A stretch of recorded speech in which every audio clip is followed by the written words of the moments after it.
Merci beaucoup de l'invitation. Et donc, pour répondre à cette question, ischémie mésentérique, toujours trop tard, point d'interrogation. Vous vous doutez bien que si je suis ici, c'est que je vais essayer de démontrer le contraire, sinon mon topo va être relativement vite fait. Voici mes liens d'intérêt. Néanmoins, la question mérite d'être posée. Pourquoi est-ce qu'elle mérite d'être posée? Quand on voit les chiffres, force est de constater que c'est une maladie parmi les plus sévères auxquelles on peut être confronté en réanimation, avec une mortalité précoce qui est de l'ordre de 30 à 80%. On voit que dans cette étude qui avait été faite coordonnée par Marc Léon il y a quelques années et qui avait été faite à partir d'une base PMSI qui incluait notamment les colites ischémiques aussi, donc pas que les ischémies mésentériques, c'était 58% de mortalité. Et puis là, on ne vous parle même pas de la morbidité, hein, parce qu'elle est importante aussi, avec notamment 20% de syndrome de grêle court décrit suite à ces atteintes. Et puis il y a également une mortalité secondaire, qui n'est pas celle qu'on voit nous en réanimation, et que vous voyez sur ce schéma, qui est également excessivement importante, puisque vous voyez que après 12 mois, ça continue de s'aggraver, avec une durée médiane de survie dans cette étude qui était de 43 mois. Donc, la question mérite clairement d'être posée. Et pour y répondre, il faut s'intéresser aux facteurs qui influent ce pronostic. Parce que c'est quelque part sur cela qu'on va pouvoir jouer. Le terrain, on ne peut pas y faire grand-chose. D'accord. L'âge, les tares associées, l'insuffisance rénale, l'HTA, l'ACFA, finalement c'est le prototype de cette maladie. Et donc, on ne peut pas y faire grand-chose. Et c'est ce que je vous montre sur ce schéma ici. Là. Je vais me promener un peu. Vous voyez que là, c'est l'ischémie mésentérique aiguë. Et vous voyez que finalement, l'incidence augmente fortement à partir de 60 ans. La deuxième chose, c'est le mécanisme. Le mécanisme, il y en a plusieurs. Et ça, déjà, il faut en avoir conscience parce que finalement, il y a différents patterns, différents modèles d'ischémie mésentérique aiguë. D'abord, il y a les non-occlusives qu'on peut voir, nous, chez un malade qui a de fortes doses de vasopresseurs, par exemple, un état de choc qui a de fortes doses de vasopresseurs en réanimation, c'est 20% à peu près. Et puis après, il y a les occlusives, c'est de l'ordre de 80%. Parmi les occlusives, il y a les veineuses, dans le cadre de thrombophilie notamment. Ça peut être une pancréatite, parce que vous savez que ça favorise les thromboses veineuses planchniques, ou d'une insuffisance cardiaque droite, mais c'est plus rare. Ou notamment portale. Et puis après, il y a les artérielles. Comment je reviens par là Parmi les artérielles, il y a les thrombotiques. Ici, 30%, vous voyez, c'est globalement un tiers de thrombotiques et 2 tiers, voire un peu plus, d'emboliques, avec des terrains particuliers à chaque fois. L'athérosclérose pour les thrombotiques, et puis l'arythmie, l'infarctus, ou les valvulopathies ou les anévrismes pour les emboliques. Pourquoi est-ce que je vous montre ça? Parce que vous voyez que le pronostic, c'est pas le même en fonction de l'étiologie, et notamment que le pronostic est moins bon pour les emboliques que pour les thrombotiques. Et puis la dernière chose, et on va passer beaucoup de temps, enfin l'avant-dernière, mais celle-ci on va passer beaucoup de temps dessus, c'est la précocité du diagnostic et la précocité de la prise en charge. Alors deux moyens de vous le prouver. Pour finalement l'impact sur le pronostic, vous voyez, en fait, ça, les deux papiers que je vous montre là, c'est la même cohorte. Sauf que dans la première cohorte, c'est celle que je vous ai montrée auparavant, où il y avait plus de 58% de mortalité. Et la deuxième, c'est la même cohorte, c'est une ancillaire, sauf qu'ils ont pris que les malades qui avaient un diagnostic fait dans les 24 premières heures. Et vous voyez que la mortalité, c'est 38% versus 58%. Deuxième chose, si on s'intéresse à l'incidence de la maladie, ce qui est décrit dans la littérature, c'est 1 pour 1000 admissions dans un service d'urgence. Sauf que si on considère les critères diagnostiques classiques, c'est-à-dire clinique et scanner, vous voyez que c'est 0,63. Si on prend que les malades qui ont un diagnostic autopsique, vous voyez que c'est 12,9 pour 100 000 habitants, donc ça n'a rien à voir. Et pourquoi ça n'a rien à voir? Pourquoi ça n'a rien à voir? Parce que le diagnostic est difficile à faire, on va le voir. Et pourquoi c'est important de faire précocement le diagnostic? En raison de la physiopathologie de la maladie. La physiopathologie de la maladie, vous avez initialement une muqueuse normale, ici. Et puis en 30 minutes, vous allez avoir une atteinte de la muqueuse, en 120 minutes de la sous-muqueuse, et en 8 heures, une atteinte transmurale. Et à droite, je vous ai mis un axe qui représente la physiopathologie de la maladie et les conséquences sur le malade. Au début, c'est l'atteinte vasculaire et hémodynamique, d'accord? C'est celle-là qui va, le vasospasme, l'hypoxie, la stimulation sympathique, tout ça va être à l'origine de l'atteinte du tube digestif. Et puis, dès qu'il va y avoir une atteinte muqueuse, ça va se traduire par une dysbiose, une pullulation microbienne, des phénomènes de translocation, un afflux de polynucléaires neutrophiles et donc une activation des voies inflammatoires locales avec une entérite une authentique entérite ischémique. Si ça continue à progresser, et malheureusement c'est souvent le cas parce qu'à ce stade on a du mal à faire le diagnostic, parce que la principale atteinte ça va être une douleur abdo, vous allez le voir, et ben on a des lésions transmurales, une activation des voies inflammatoires systémiques, une amplification des phénomènes de translocation microbienne qui aboutit à de la nécrose, à de la défaillance d'organes et à ce qu'on appelait auparavant le CIRS, avant les défaillances d'organes. Alors pourquoi est-ce que c'est un problème le diagnostic? Parce que vous allez voir que c'est que des signes aspécifiques. C'est une douleur abdominale aiguë qui est épigastrique ou diffuse. Alors une petite chose à prendre en compte, les antécédents de douleur postprandiale. Vous savez que la consommation en oxygène du tube digestif est augmentée en postprandial et donc il y a de l'angor, mais il peut y avoir un antécédent d'angor mésentérique, douleur brutale, résistante aux antalgiques, disproportionnée par rapport aux autres éléments de l'examen clinique, avec une palpation abdominale qui est faussement rassurante. Donc quand même, pour nous cliniciens, un vrai problème. Et puis, peut s'associer à ça des signes qui sont encore une fois non spécifiques, mais surtout qui peuvent être absents, qui sont des signes de souffrance intestinale. Donc un syndrome occlusif, une intolérance alimentaire, une diarrhée, une hémorragie digestive, mais vous voyez que c'est très peu fréquent, hein, c'est 20% des cas seulement. Et surtout, c'est tardif, ces signes de souffrance intestinale. Bien sûr, pour corser le tout, il n'y a pas de biologie spécifique. Et puis, le problème, c'est que lorsque vous en arrivez au signe de CIRS ou au signe de défaillance d'organes, de défense abdominale, voire d'hyperlactatémie, vous êtes déjà trop tardif. Ou en tout cas, si ce n'est pas trop, en tout cas, vous êtes déjà tardif. Donc, comment faire? Je pense qu'il faut être vraiment systématique. Douleur abdominale aiguë, morphino-requérante, vous n'avez pas de diagnostic différentiel, il faut suspecter une ischémie mésentérique. Et après, il faut regarder, a fortiori, si vous avez un terrain. Pour l'artérielle, ça va être des facteurs de risque cardiovasculaire ou une arythmie cardiaque. Et pour de la veineuse, ça va être une thrombophilie, un cancer notamment connu qui peut être métastatique ou un antécédent de maladie thromboembolique veineuse. Alors ensuite, une fois que vous suspectez, vous allez faire votre examen morphologique. Vous allez demander un scanner abdominopelvien en urgence qui va être injecté et non injecté. Avec, si jamais vous faites bien, en précisant la suspicion diagnostique, vous voyez finalement une très bonne sensibilité et spécificité.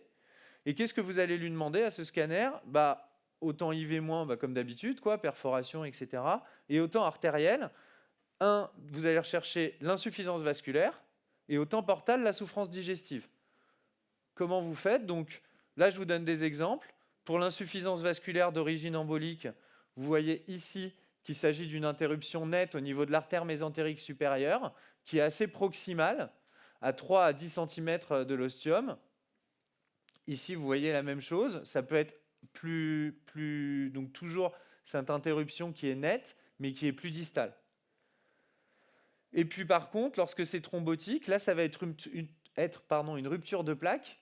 Et donc, ça sera le plus souvent, encore une fois, de l'artère mésentérique supérieure. Donc le message, c'est que le plus souvent, c'est l'artère mésentérique supérieure.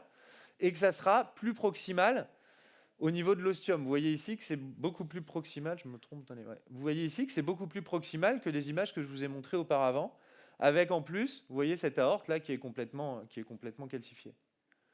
Et puis ça peut être une dissection. Rapidement, vous voyez ici, faux chenal, vrai chenal, ici, là, et ici également, avec une partie qui continue à passer. Ça peut être une dissection aortique, mais ça peut être également, il faut le savoir, c'est plus rare, des dissections isolées sur des mécanismes de médiolyse artérielle segmentaire. Et puis après, la deuxième partie des signes, les signes de souffrance intestinale, il y en a plein.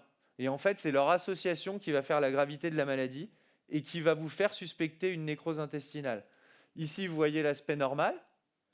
Après, vous avez la fameuse, le signe de la cible, où vous voyez que finalement, vous avez un élargissement des parois avec également un rehaussement, mais qui est beaucoup plus fin.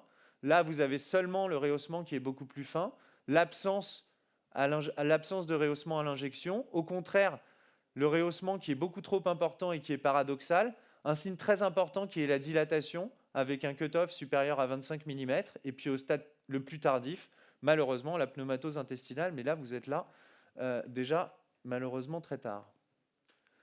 Donc voilà, donc vous allez associer ces signes avec certains signes qui sont plus spécifiques d'une étiologie que l'autre.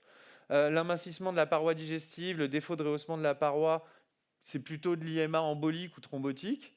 alors que lorsque vous avez un épaississement de la paroi, un œdème de paroi, une dilatation des anses, c'est plutôt de l'IMA veineuse. Et lorsque c'est diffus, non systématisé, avec quelque chose de peu spécifique, c'est plutôt de la non-occlusive. Vous savez, sur les fortes doses de noradré, notamment en réanimation. Est-ce qu'on a des biomarqueurs? Franchement, non, en fait, pas pour le diagnostic. Il y a on va parler du lactate rapidement. Ce qu'on sait, c'est qu'ils sont tous peu sensibles, peu spécifiques. Je ne peux pas parler de tout, je n'ai pas inclus les biomarqueurs qui sont au stade d'étude et qui ont été testés, mais qui ne sont pas franchement meilleurs. On n'a pas beaucoup plus de preuves à l'heure actuelle, type IFABP, citrulline, les espèces de ce qu'on appelle la troponine du tube digestif. Ce qui est sûr, c'est que pour le diagnostic à l'heure actuelle, ça ne marche pas. Par contre, il y a beaucoup d'études qui disent que, bien sûr, lorsque vous arrivez avec un lactate élevé, c'est pronostic parce que vous êtes déjà à un stade plus tardif. Ici, c'est un exemple. Ça, c'est l'étude d'Olivier Collange, dont je vous ai déjà parlé tout à l'heure, où ils avaient comparé 137 patients qui avaient l'ischémie mésentérique, 137 patients qui ne l'avaient pas, des patients de réanimation. Ils avaient dosé le lactate, et vous voyez que le lactate, pour le diagnostic d'ischémie mésentérique, ça ne fait pas mieux que la pièce de monnaie, comme on dit habituellement. Par contre, je ne le montre pas ici, mais effectivement, à J1, à J2, c'est pronostic, quoi. Ça permet de prédire la mortalité. Ceux qui ont un lactate élevé meurent plus. Alors, donc, on a parlé de la douleur, du fait d'absence de diagnostic différentiel, du scanner, insuffisance vasculaire, souffrance intestinale. Là, dans cette étude, il montrait quand même que c'est un véritable problème. Et donc, vous voyez qu'il y avait 53% de délai diagnostic, 49% des malades qui avaient un lactate inférieur à 2 millimoles par litre. Et il montrait même, et je trouve que ça, pour la pratique clinique, c'est assez intéressant, que nos faux amis, c'est justement ce lactate inférieur à 2 millimoles qui est faussement rassurant. Et puis également, le fait d'oublier de demander un scanner injecté, qui va faussement vous rassurer, parce que vous n'aurez pas tous les signes. Donc faites bien attention à ça. Et après, la prise en charge précoce. Alors là, je vous montre celle qu'on a dans notre centre. On a la particularité, et on va en reparler, d'avoir initié un centre de prise en charge multimodal, avec un protocole systématique et un protocole conditionnel. Dans le protocole systématique, il y a le repos digestif, une antibiothérapie entérale qui est une espèce de décontamination digestive dont on va reparler. Je vous avoue que donc ces deux centres, c'est Bichat et Beaujon. Je vous avoue que Philippe Montravers et moi, on n'est pas hyper fan de la décontamination digestive dans ce contexte, mais c'est comme ça, il faut le respecter et vous allez voir qu'il y a une étude qui va avoir lieu. Une anticoagulation curative, du remplissage, bien sûr, la prise en charge des défaillances d'organes. Et puis, lorsque le malade est dans un état grave, donc là, on passe au protocole conditionnel, une antibiothérapie probabiliste systémique. Ça, je peux vous dire qu'il a fallu se battre au moment de mettre en place ce protocole pour pas que les malades l'aient tous. Au démarrage, dès qu'il y avait une preuve. L'aspirine en cas d'atteinte artérielle. Et puis après, aspiration digestive s'il est eu, et transfusion avec les cut-offs habituels. Donc un protocole multidisciplinaire, multimodal, sans perdre en compte la notion d'urgence. Un petit focus sur cette antibiothérapie entérale, puisque on peut dire que ce n'est pas dans nos habitudes. Pourquoi? Alors, ils l'ont étudié, les gastro, ils l'ont publié dans une bonne revue même, mais c'est sur 67 patients. Et ils ont étudié les facteurs prédictifs de nécrose transmurale chez les patients qui étaient opérés et chez les patients qui étaient décédés. Et en fait, ce qu'ils ont montré, c'est qu'en cox multivarié, que l'antibiothérapie orale était protectrice, y compris après ajustement et après un score de propension. Et bien sûr, à l'inverse, les défaillances d'organes étaient des facteurs de risque de nécrose transmurale. Et donc, ils ont un PHRC qui va bientôt débuter et auquel on va participer avec plaisir. Après, ce qu'il faut, c'est différencier, être capable de différencier celles qui sont à un stade précoce et celles qui sont à un stade tardif. Pourquoi? Parce qu'il va falloir décider de si vous allez au bloc ou pas, en fait. Est-ce que vous allez faire la laparo-explo pour éventuellement réséquer ou pas? Et donc, ils ont créé ce score. Enfin, on a contribué tous ensemble à créer ce score, toujours sur les mêmes 67 patients. Il y avait 34% de nécrose. Et ils ont trouvé 3 facteurs de risque de nécrose: la défaillance d'organes, la lactatémie supérieure à 2 et la dilatation intestinale au scanner dont je vous parlais tout à l'heure, supérieure à 25 mm. Et donc, vous voyez les pourcentages de nécrose intestinale lors de qui requérait une résection lors de la chirurgie. Et donc, voilà, donc on a adapté le protocole. On considère que s'il y a 2 facteurs, on discute et où on fait surveillance rapprochée en fonction aussi de l'évolution du malade. Et s'il y a 3 facteurs, on va d'emblée à la laparo. Et puis la dernière chose, c'est le traitement de la cause, la revascularisation. Et donc, je reprends un peu le protocole, mais présenté d'une manière différente, à là où on en était. Et en fait, une fois qu'on a fait la laparo, bah, suivant ce qu'on trouve, et en fait, j'ai envie de dire même pas, il va falloir s'attacher absolument à revasculariser le malade d'une manière ou d'une autre. Et ça, on le fait de deux manières, soit à ciel ouvert avec les chirurgiens vasculaires, soit de manière endovasculaire avec des radiologues interventionnels. Voire avec les deux, et on réévalue de manière constante. Ça, c'est l'expérience. Alors, c'est tout frais, hein, on l'a soumis à l'ASFAR, et c'est en lien avec Alexis Trandine, qui est plus à Bichat, mais qui était encore à Bichat lorsqu'on a fait le travail. 134 patients. Vous voyez déjà que c'est 30% des malades qui ont une fibrillation auriculaire. C'est le reste qui ont énormément de facteurs de risque cardiovasculaire, déjà, pour définir la population. Ensuite, le mécanisme, 20% de... C'est que des artériels, pardon. 20% d'emboliques et 80% de thrombotiques.